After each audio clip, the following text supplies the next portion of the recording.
morning, dear student. I am Aman sir. आज हम आपके सामने एक वीडियो पेश करेंगे। ये क्लास 10 कक्षा 10 की क्लासेस हैं और इसका जो टॉपिक्स होगा, पहला टॉपिक्स अम्ल, क्षार और लवण। Class 10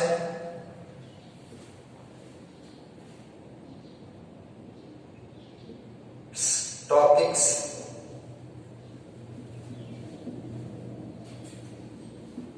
acid,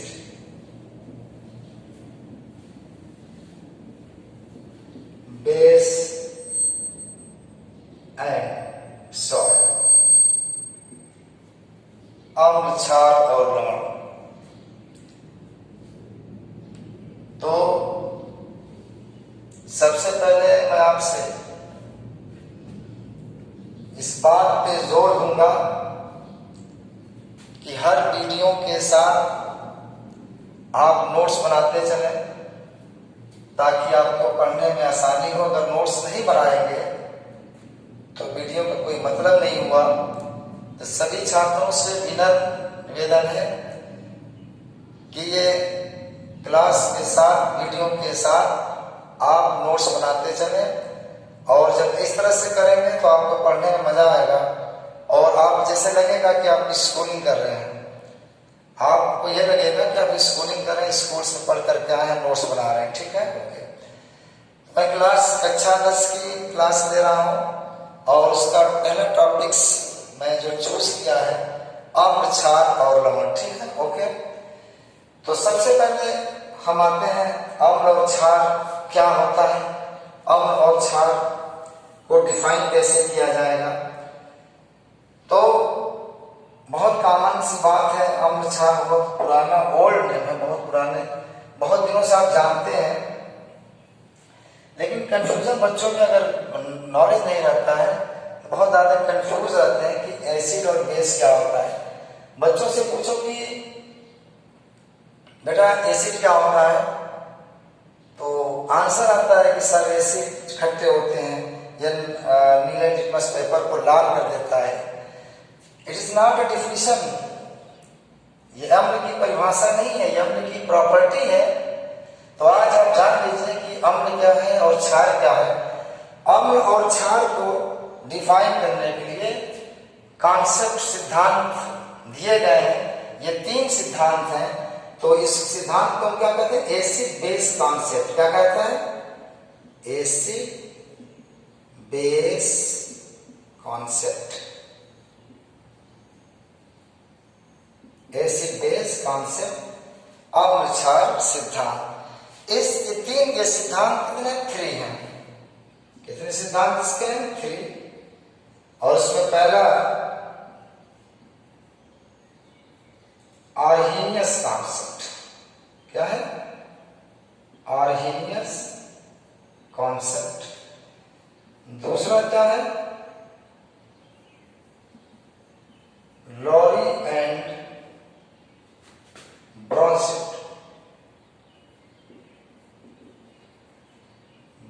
concept. और तीसरा जो है आपका लेविस कॉन्सेप्ट।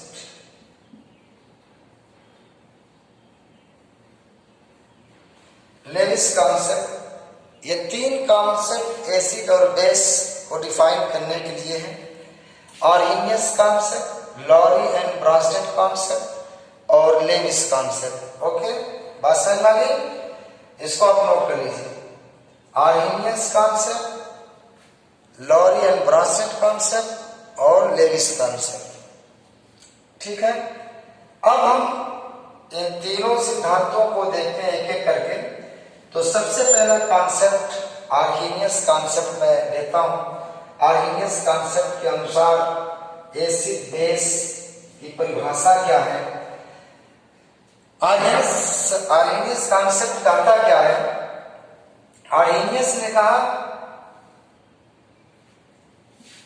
एसिड के लिए इस कॉन्सेप्ट के अनुसार एसिड की परिभाषा क्या है कि वे पदार्थ जो जल में H+ आयन त्यागते हैं, क्या है? वे पदार्थ जो जल में H+ आयन त्यागते हैं उसे अम्ल कहते हैं। ठीक है, तो डेफिनेशन क्या है, नोट कर लीजिए कि वे पदार्थ जो जल में H+ आयन त्यागते हैं उसे हम क्या कहते हैं, अम्ल कहते हैं। ठीक है, अब मैं इसको एग्जाम्पल देकर के आपको समझाता हूं, कुछ एसिड लेकर के किस तरह से H+ आयन त्यागते हैं, रिलीज करते हैं। जैसे HCl है, H2SO4 है, H3PO4 है, H2CO3 है, H2S है, बहुत सारे हैं। और कक्षा 9th में मैंने इसका नाम भी बताया है, hydrogen sulphide, hydrochloric acid, sulphuric acid, phosphoric acid, carbonic acid. ठीक है, इसको जल में डाला जाएगा तो ये क्या करेगा, H+ आयन, 2 H+ आयन निकालेगा। तो इसमें 2 पॉजिटिव यहां से निकल गया है, क्योंकि ये देखिए न्यूट्रल होता है, H2S न्यूट्रल, जिसमें जितना पॉजिटिव होगा उतना ही क्या होगा, निगेटिव होगा। तो जब एक हाइड्रोजन पे एक प्लस है, 2 हाइड्रोजन पे 2 प्लस है, 2 हाइड्रोजन निकल गए, इसमें क्या बचेगा, 2 माइनस बचेगा, ये सल्फाइड आयन हो गया। ठीक है, इसके बाद देखिए HCl को जल में डालेंगे तो H+ आयन और Cl- आयन, यानी कोई किसी भी अणु में धन और ऋण चार्ज क्या होते हैं, बराबर होते हैं। तो जितना धन होगा उतना ऋण होगा। अगर धन अलग हो रहा, अगर दोनों साथ में, तो दोनों मिलकर के न्यूट्रल हो जाएंगे। अगर H+ आयन निकल रहा है तो जो निकलेगा तो क्या होगा, माइनस आयन क्या हो जाएगा, बच जाएगा। उतना ही जितना H+ आयन निकलेगा उतना ही माइनस क्या हो जाएगा, दूसरे प्रमाण पर आ जाएगा। ठीक है, यहाँ पे देखिए H2SO4, इसको जल में डालेंगे, 2H+ आयन, बचा क्या, SO4 माइनस। अब देखिए यहाँ पे कितना प्लस है, हाइड्रोजन पे एक प्लस है, क्योंकि हाइड्रोजन क्या 2 है तो 2 प्लस है, तो 2 प्लस निकला है, यहाँ पे क्या हो जाएगा, इसमें 2 माइनस हो जाएगा। यहाँ पे देखिए H3PO4 phosphoric acid, 3H+ ion क्या आएगा, ये देखिए फास्फेट पे क्या हो जाएगा, 3 माइनस हो जाएगा, 3 प्लस है 3 माइनस हो जाएगा। Carbonic acid, 2H+ ion, CO3 minus minus. ठीक है, इस तरह से इसको जल में डाला जाएगा तो ये क्या है, सब के सब क्या है, अम्ल है, क्योंकि H+ आयन त्याग रहे हैं। ठीक है ना, इसके बाद देखिए जिसको नोट कर लीजिए एक एग्जांपल और, H3COOH, बहुत सारे अम्ल हैं। फॉर्मिक एसिड, ये कार्बनिक अम्ल है, कार्बनिक नेचर का है। ये देखिए यहाँ पे वे हाइड्रोजन जो कार्बन से जुड़े हुए हैं वो रिलीज नहीं होंगे, जो ऑक्सीजन से जुड़ा है वो रिलीज होगा, कार्बनिक अम्ल में केवल ये CH3COO minus plus H+ ion, ये देखिए एसीटेट आयन हो गया। यहाँ पे देखिए फॉर्मिक एसिड है, क्या है, एसिटिक एसिड है, ये फॉर्मिक एसिड है। यहाँ से ये वाला ऑक्सीजन निकलेगा, ये वाला हाइड्रोजन निकलेगा, ये वाला हाइड्रोजन नहीं निकलेगा क्योंकि ये कार्बन से जुड़ा है। तो कार्बनिक अम्ल में वही हाइड्रोजन रिलीज होते हैं जो ऑक्सीजन से जुड़े होते हैं, वह हाइड्रोजन जो कार्बन से जुड़ा होता है वो रिलीज नहीं होता है। यहाँ पे कहा जाएगा HCOO minus plus H+ ion, ये फॉर्मेट आयन होगा, क्या होगा, फॉर्मेट आयन, फॉर्मिक एसिड से फॉर्मेट आयन। तो ये आपके आर्गेनिक कॉन्सेप्ट के अनुसार एसिड की क्या कुछ एसिड के एग्जांपल है, किस तरह से जल में H+ आयन क्या होते हैं, रिलीज होते हैं। ठीक है, ओके, बात समझ में आ गई। इसको आप नोट कर सकते हैं, नोट कर लीजिए। ये आप शायद नोट कर लिया होगा आपने, मैं इसको शेयर कर दे रहा हूं।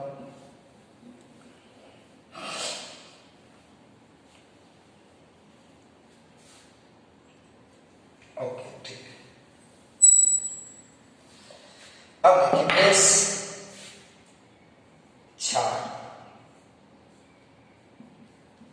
बेस, ठीक है।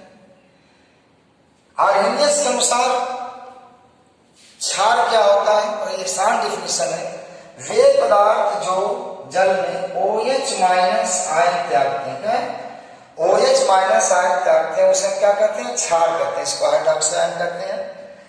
वे पदार्थ जो जल में OH माइनस आयन त्यागते हैं, उसे हम क्या कहते हैं, क्षार कहते हैं, ठीक है।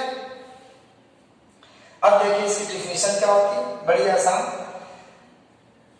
कि वे, अभी हमने बताया भी है, आप नोट कर लीजिए इसको, कि वे पदार्थ जो जल में OH माइनस आयन त्यागते हैं उसे क्षार कहा जाता है। एग्जाम्पल देखिए NaOH, calcium hydroxide, aluminium hydroxide, बहुत सारे, मैग्नीशियम हाइड्रोक्साइड, ये सब के सब क्या है, क्षार है।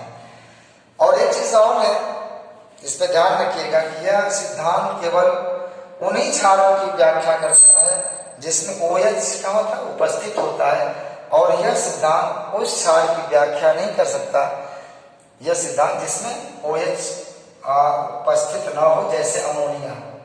अमोनिया देखिए क्या है, OH तो नहीं है, ये कैसे OH निकालेगा, ये सिद्धांत तो इसको नहीं प्रूव कर पाएगा कि ये क्षार है, लेकिन ये क्षार होता है, ये आगे लेविस कॉन्सेप्ट से क्या होगा, इसको डिफाइन किया जाएगा। तो ये पक्की बात है कि यह सिद्धांत केवल उन्हीं क्षारों की व्याख्या करता है जिसमें OH क्या होते हैं, उपस्थित होते हैं।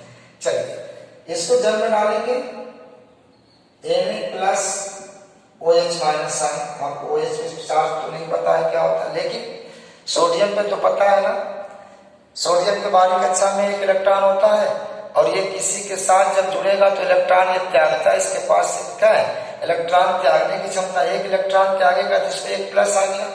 जब सोडियम पे एक प्लस आ गया तो क्या जो बचा होगा उसमें एक माइनस आ जाएगा, क्योंकि आपको पता है कि जो अणु होते हैं, जो मॉलिक्यूल होते हैं, उसमें धन और ऋण चार्ज क्या होता है, बराबर होता है। अगर सोडियम अपना एक प्लस लेकर के रिलीज हो रहा है, अलग हो रहा है, तो दूसरे पे क्या होगा, उतना ही माइनस आ जाएगा। यहाँ पे देखिए कैल्शियम हाइड्रोक्साइड C, अब यहाँ पे देखिए आपको पता है यहाँ की फार्मूला, सोडियम के साथ एक OH है, कैल्शियम के साथ क्या है, 2 OH है, तो ये आपको क्या है, कैसे फार्मूला, एल्युमिनियम के साथ 3 OH हो गया, ये इनकी संयोजकता पर डिपेंड है। यहाँ पे देखिए कैल्शियम के पास बारीक कक्षा में कितना इलेक्ट्रॉन होता है, 2 इलेक्ट्रॉन होता है। अब ये 2 इलेक्ट्रॉन जब रिलीज करेगा, या 2 इलेक्ट्रॉन कैल्शियम जो OH के साथ जाएगा, एक OH तो इसका एक ही इलेक्ट्रॉन ले पाएगा ना, इसके दूसरे इलेक्ट्रॉन को लेने के लिए दूसरा OH आएगा, इसलिए कैल्शियम हाइड्रोक्साइड का फार्मूला CaOH ट्वाइस होता है। तो इसको में जब जल में डालेंगे तो कैल्शियम अलग हो जाएगा, और 2OH माइनस आयन का हो जाएगा, अलग हो जाएगा। इसको आप जल में डालेंगे, आप बताइए एल्युमिनियम की वैलेंसी कितनी होती है, 3 होती है, बारीक कक्षा में 3 इलेक्ट्रॉन, 3 प्लस इसको होता है, बिल्कुल पक्का, कोई कंफ्यूजन नहीं।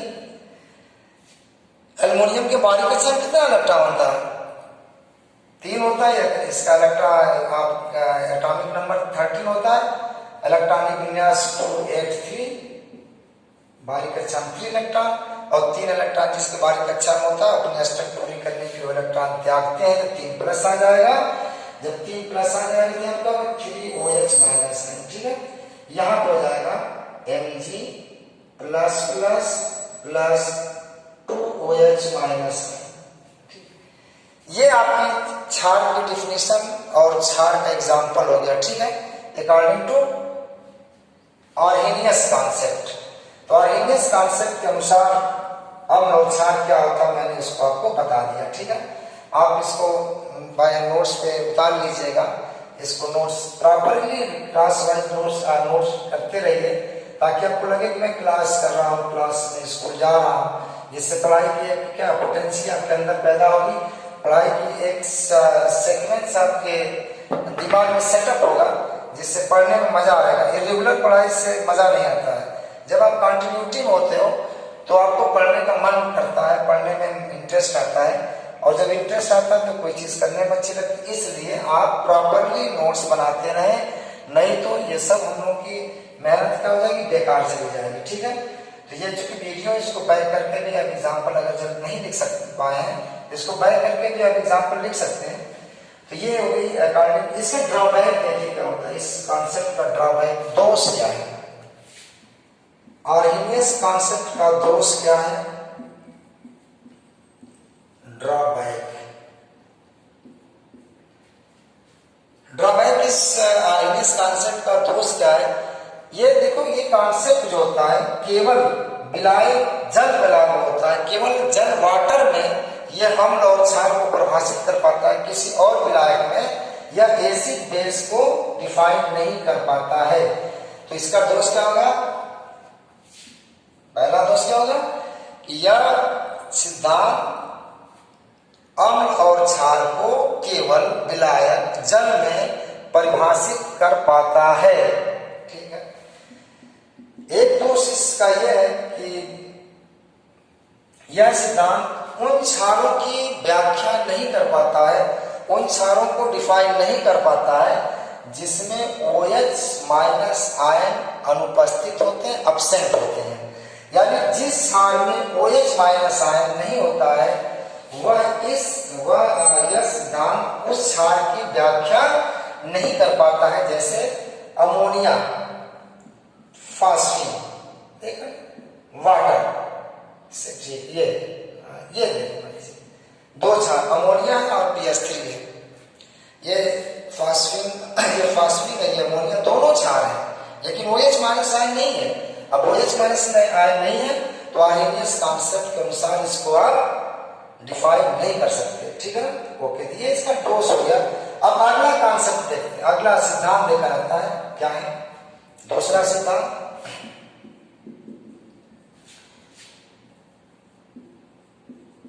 Lorry and Bronsted concept.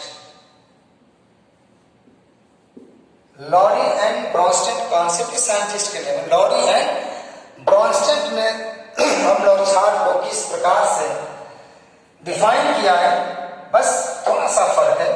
इन्होंने यह सिद्धांत का जल के साथ साथ अन्य विलायकों में भी अम्ल और क्षार को परिभाषित करने में सफलता प्राप्त की। आर्हिनियस केवल अम्ल और क्षार को जल में डिफाइन कर पाए थे, लेकिन यह सिद्धांत अम्ल और क्षार को जल के साथ साथ अन्य विलायक में भी परिभाषित करने में सफल हो गए। ओके, बात समझ में आ गई? ठीक है, अब देखिए सिद्धांत के अनुसार देखते हैं एसिड क्या होता है। पहली डिफिनेशन है एसिड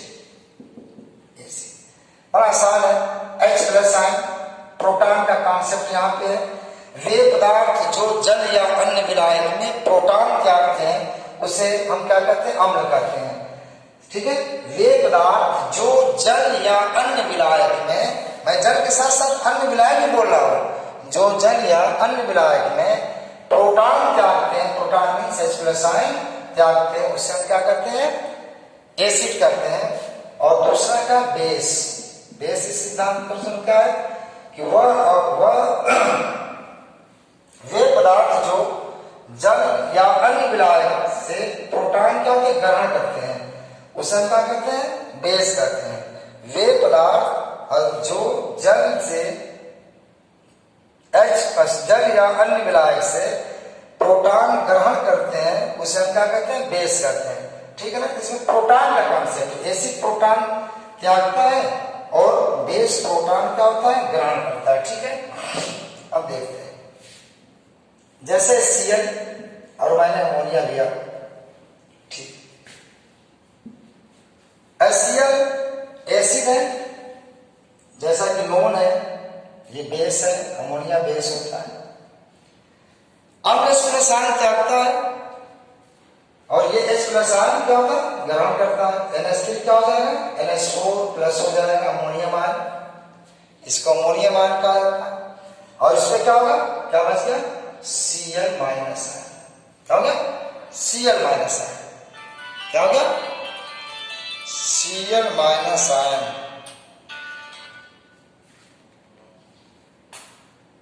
HCl इसमें एसिड हो गया और ये बेस हो गया। इस सिद्धांत के अनुसार H2O जो है अम्ल और क्षार क्या होता है, दोनों होता है, उभयधर्मी होता है, एम्फोटेरिक होता है। क्या होता है? एम्फोटेरिक। इस सिद्धांत के अनुसार जल जो होता है वो उभयधर्मी होता है, एम्फोटेरिक होता है। देखते हैं कैसे, ठीक है, इसको नोट कर लीजिए आप। H2 plus HCl। देखिए इसके बाद भी अम्लीय प्रॉपर्टी है, इसके बाद भी अम्लीय प्रॉपर्टी है। HCl भी अम्ल है, H2O भी अम्ल है। देखिए यहाँ पे H2O की जो अम्लीय प्रॉपर्टी HCl से कम है, इस कंडीशन में H2O जो होगा क्षार की तरह कार्य करेगा। यानी H2O के पास अम्लीय और क्षारीय प्रॉपर्टी दोनों है। अगर H2O को अपने से प्रबल अम्ल के साथ अगर वो होता है तो क्षार की तरह व्यवहार करने लगता है, और क्षार क्या करता है? H प्लस आयन ग्रहण करता है, इस सिद्धांत के अनुसार। ठीक है, H3O प्लस हो जाएगा, इसमें H प्लस आयन जुड़ जाएगा, H3 हाइड्रोनियम आयन इसको कहते हैं, और ये हो जाएगा Cl माइनस। ये हाइड्रोनियम आयन वो कोलाइड आयन है, ये देखिए, ठीक है ना। H2O यहां पे क्या हो गया? यहां पे बेस हो गया, और ये क्या हो गया? एसिड हो गया। क्यों हो गया? क्योंकि H2O की अम्लीय प्रॉपर्टी HCl से कम है। HCl से क्या है? कम है, इसलिए यहां पे क्या हो गया? ये बेस की तरह कार्य करेगा, और यहां पे आएगा ग्लिपाइन। H2O को मैं अमोनिया के साथ रखता हूं। अमोनिया बेस है, इससे भी बेस है, बेसिक प्रॉपर्टी इसके पास भी, अमोनिया के पास भी। लेकिन यहां पर H2O की बेसिक प्रॉपर्टी अमोनिया से क्या होती है? कम होती है, इसलिए यहां पे H2O अम्ल की तरह कार्य करेगा। ठीक है, अपने से प्रबल क्षार के साथ अम्ल की तरह यह कार्य करेगा। यहां पे हो जाएगा एसिड, और ये हो गया बेस।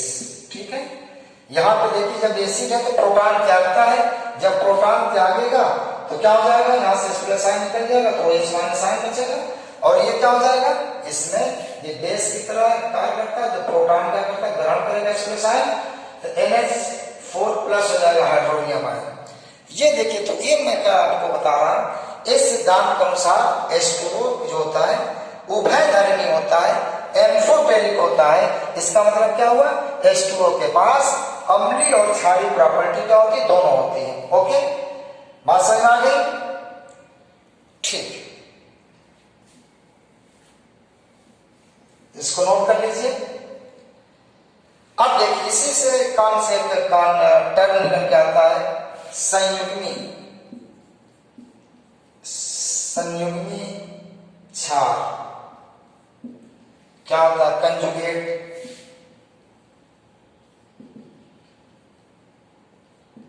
Conjugate base. ये क्या होता है?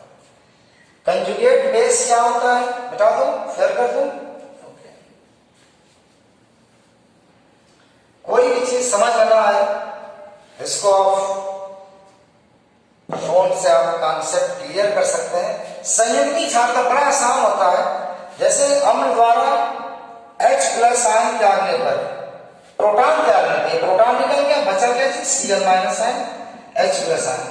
यानी अम्ल द्वारा H प्लस आयन त्यागने पर अम्ल का जो भाग शेष बचता है उसको अम्ल का संयुग्मी क्षार कहा जाता है। Cl का संयुग्मी क्षार क्या होगा? Cl minus ion. ध्यान रखिएगा, अम्ल द्वारा H प्लस आयन त्यागने पर अम्ल का जो भाग शेष बचता है उसे अम्ल का संयुग्मी क्षार कहा जाता है। तो HCl का संयुग्मी, देखो अम्ल में संयुग्मी क्षार होगा और क्षार में संयुग्मी अम्ल होगा। ठीक है, HCl का संयुग्मी अम्ल क्या होगा? संयुग्मी क्षार क्या होगा? Cl minus ion. अब कोई पूछे भैया H2SO4 का संयुग्मी क्षार क्या होगा? H प्लस आयन निकाल दीजिए आप। चलिए इसको यहां कर दीजिए, ऐसे एक H प्लस आयन यहां से क्या करिए आप? निकाल दीजिए। H प्लस आयन निकल गया तो बच गया क्या चीज? HSO SO4 minus hydrogen sulphate ion, ठीक है। ये H2SO4 का संयुग्मी क्या हो गया, क्षार हो गया, ठीक है, संयुग्मी क्षार हो गया। तो संयुग्मी क्षार की डिफिनीशन क्या होती है, अम्ल द्वारा H प्लस आयन त्यागने पर जो भाग शेष बचता है उसे हम क्या कहते हैं, अम्ल का संयुग्मी क्षार कहा जाता है, ठीक है ना। ये देखिए H3PO4 फास्फोरिक एसिड, अगर इसका संयुग्मी क्षार कोई पूछे तो इसमें से H प्लस आयन निकालिए, H प्लस आयन मैंने निकाल दिया और बचा क्या चीज, H2PO4 माइनस, देखिए एक प्लस निकला तो एक माइनस उस पर आ जाएगा, H2PO4 minus dihydrogen phosphate ion, ये है डाइहाइड्रोजन फास्फेट आयन, या H3PO4। अगर कोई पूछे कि H2PO4 का संयुग्मी क्षार क्या होगा, इसको एक किससे पावर कर सकते हैं, यहां से H प्लस आयन निकाल लीजिए आप, H प्लस आयन निकल गया, ठीक है, H प्लस आयन निकाल दिया, बचा क्या, HPO4 बचा, HPO4 बचा, HPO4 बचा, तो कितना माइनस आ गया इस पे, एक तो पहले से एक और आ गया, तो इस तरह से होगा HP4 माइनस माइनस, यह इस अम्ल का, ये अम्ल का संयुग्मी क्षार हुआ। उससे अगर पूछ दे HPO4 माइनस माइनस का संयुग्मी क्षार क्या होगा, तो एक H प्लस और निकाल दीजिए, तो PO4 माइनस माइनस माइनस हो जाएगा, ठीक है, ओके, अंडरस्टैंड, नोट कर लीजिए।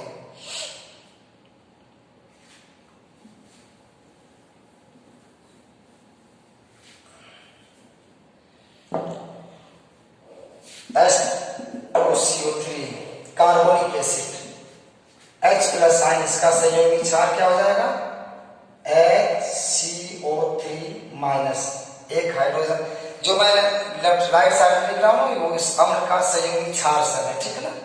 यहां पे देखिए, अगर इसका कोई पूछ दे एक हाइड्रोजन और निकाल लीजिए तो क्या हो जाएगा, ये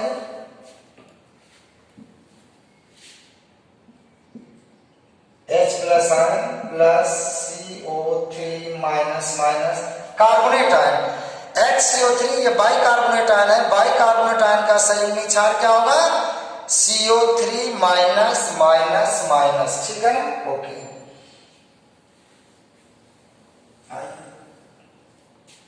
यहां पे देखिए H2S, इसका संयुग्मी क्षार H प्लस आयन निकाल दीजिए, बचेगा क्या, HS माइनस, यह H2SO4 का संयुग्मी क्षार हो गया। इसी तरह बहुत सारा एसिटिक एसिड COOH, इसका संयुग्मी क्षार क्या होगा, H प्लस आयन निकाल लीजिए, H प्लस आयन निकालेंगे, H प्लस आयन निकलेगा तो बचेगा क्या, CH3COO माइनस, एसिटेट आयन हो गया। ये एसिटिक एसिड का जो एसिटेट आयन है संयुग्मी क्या है, क्षार है। Formic acid HCOOH, H plus ion निकाल दीजिए, बचेगा क्या, HCOO माइनस, ये फॉर्मेट आयन है और ये फॉर्मेट आयन फॉर्मिक एसिड का संयुग्मी क्या है, क्षार होगा, ओके, ठीक है, समझ में आया। अगर बात समझ में ना आए तो फोन के माध्यम से, फोन से आप कांटेक्ट करके कॉन्सेप्ट क्लियर कर सकते हैं, इसको आप शेयर कर लीजिए।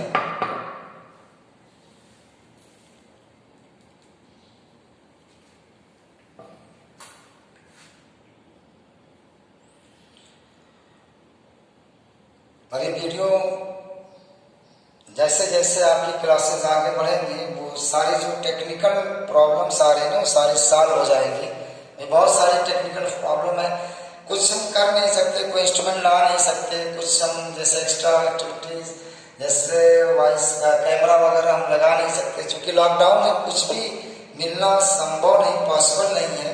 तो जिस भी तरह से हम जिससे टूटी फूटी सुविधाओं से, टूटी फूटी व्यवस्थाओं से जो भी वीडियो आपके माध्यम तक पहुंचा रहे हैं उसे सहर्ष आप जो है स्वीकार करें, क्योंकि यहाँ पे कुछ भी संभव नहीं है इस वक्त एक्स्ट्रा करना, क्योंकि संपूर्ण रूप से संपूर्ण भारत में लॉकडाउन लगा हुआ है, कुछ भी आप नहीं कर सकते, कुछ खरीद नहीं सकते, कहीं जा नहीं सकते।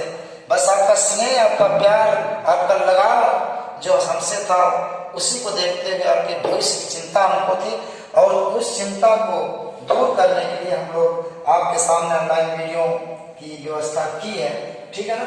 तो ये संयुग्मी क्षार मैंने बताया, एक शब्द आता है संयुग्मी अम्ल, ठीक है ना, इसको कहते हैं कॉन्जुगेट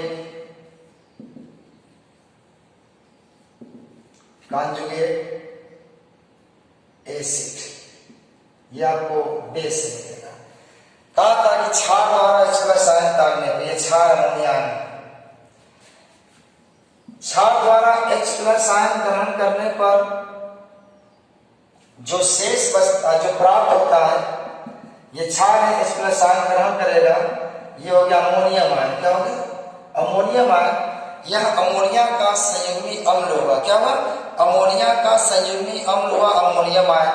फॉस्फीन देखिए ये भी क्षार है, H प्लस आयन क्या होगा? ग्रहण करेगा, ये हो जाएगा PH4 हो जाएगा, प्लस हो जाएगा, इसको फास्फोरियम आयन कहते हैं। यह फास्फीन का संयुग्मी क्या होगा? अम्ल होगा, ठीक है। इसी तरह से वाटर है, वाटर H प्लस आयन क्या होगा? ग्रहण करेगा, ग्रहण करेगा तो क्या हो जाएगा? H3O प्लस हो जाएगा। यह जल का हाइड्रोनियम आयन संयुग्मी अम्ल होगा। तो ये आपका संयुग्मी अम्ल था। संयुग्मी अम्ल का मतलब क्या हो गया कि वे अम्ल, इसकी डिफिनेशन देखिए क्या होती है कि क्षार द्वारा H प्लस आयन ग्रहण करने पर जो प्राप्त होता है, जो स्पीशीज प्राप्त होती है, उसे हम क्या कहते हैं? उसे क्षार का संयुग्मी अम्ल कहते हैं। अमोनिया ने H प्लस आयन ग्रहण किया, तो क्या बना? NH4 प्लस आयन बना। यह NH4 प्लस आयन अमोनिया का संयुग्मी क्या हुआ? क्षार हुआ। फास्फीन H प्लस आयन क्या हुआ? ग्रहण किया, ये क्षार है, PH4 प्लस आयन बना, फास्फीन का संयुग्मी अम्ल हुआ, ठीक है। इसी तरह H2O ने H प्लस आयन क्या हुआ? ग्रहण किया, रिसीव किया, H3O प्लस आयन बनाया। इस तरह से क्या हुआ? ये हाइड्रोनियम आयन H2O का संयुग्मी अम्ल होगा। तो एक चीज, ये बात कॉन्सेप्ट क्लियर हो गई, ठीक। तो नोट करके एक पॉइंट लिखिएगा, नोट करके देखिए, प्रबल अगर अम्ल आपका स्ट्रॉन्ग है, स्ट्रॉन्ग एसिड का संयुग्मी क्षार दुर्बल होता है, उल्टा है। स्ट्रॉन्ग एसिड का संयुग्मी, एसिड से क्या मिलता है? संयुग्मी क्षार मिलता है। स्ट्रॉन्ग एसिड से प्रबल अम्ल का संयुग्मी जो क्षार होता है दुर्बल होता है। दुर्बल अम्ल का संयुग्मी क्षार क्या होता है? प्रबल होता है, ठीक है। एक बार और इसको रिपीट कर रहा हूं, प्रबल अम्ल का संयुग्मी क्षार दुर्बल होता है और दुर्बल अम्ल का संयुग्मी क्षार प्रबल होता है, ठीक है। अगेन प्रबल अम्ल का संयुग्मी क्षार दुर्बल होता है और दुर्बल अम्ल का संयुग्मी क्षार प्रबल होता है। इसी तरह से क्षार के लिए कि प्रबल क्षार का संयुग्मी अम्ल दुर्बल और दुर्बल क्षार का संयुग्मी अम्ल क्या होता है? प्रबल होता है। क्या होगा? स्ट्रॉन्ग बेस का संयुग्मी अम्ल जो होगा वो दुर्बल होगा, दुर्बल क्षार का संयुग्मी अम्ल क्या होगा? प्रबल होगा, ठीक है। ये नोट में 2 पॉइंट आप लिख लीजिए, बहुत इंपॉर्टेंट है। और बस लास्ट में एक चीज और, इसका ड्रॉबैक इसका क्या है, इस कॉन्सेप्ट का ड्रॉबैक क्या है, फिर नेक्स्ट वीडियो में अगला कॉन्सेप्ट मैं दूंगा, लेविस कॉन्सेप्ट। तो ड्रॉबैक क्या है? ये कॉन्सेप्ट देखिए, बड़ा इसको ध्यान रखिएगा। यह सिद्धांत अम्ल और क्षार को विलायक में तो परिभाषित करने में सफलता प्राप्त कर ली, लेकिन विलायक की अनुपस्थिति में यह अम्ल और क्षार को परिभाषित करने में असफल रहे। जैसे HCl को जल में डाल करके इन्होंने बता दिया यह अम्ल है, लेकिन जल की अनुपस्थिति में या किसी अन्य विलायक की अनुपस्थिति में यह HCl को बताने में असमर्थ रहे कि यह अम्ल है कि क्षार है। इसका मुख्य जो ड्रॉबैक है, इसका दोष है, वो दोष क्या है? दोष ये है कि यह सिद्धांत जल या अन्य विलायकों में अम्ल और क्षार को परिभाषित करने में सफलता तो प्राप्त कर लिया, परंतु विलायक की अनुपस्थिति में अम्ल और क्षार को परिभाषित करने में यह कॉन्सेप्ट असफल रहा। ठीक है, ये इसका दोष है, इसका ड्रॉबैक है इस सिद्धांत का। तो ये दो सिद्धांत मैं आपको इस क्लास में, लेक्चर में मैंने आपको दिया है। आर्हेनियस कॉन्सेप्ट और लॉरी एंड ब्रॉसिन कॉन्सेप्ट के अनुसार अम्ल और क्षार की परिभाषा, संयुग्मी अम्ल क्या होता है, संयुग्मी क्षार क्या होता है, ये सारी चीज मैंने बताया। नेक्स्ट वीडियो में आपको लेविस कॉन्सेप्ट के बारे में मैं बताऊंगा। तब तक के लिए आपसे मैं विदा लेता हूं।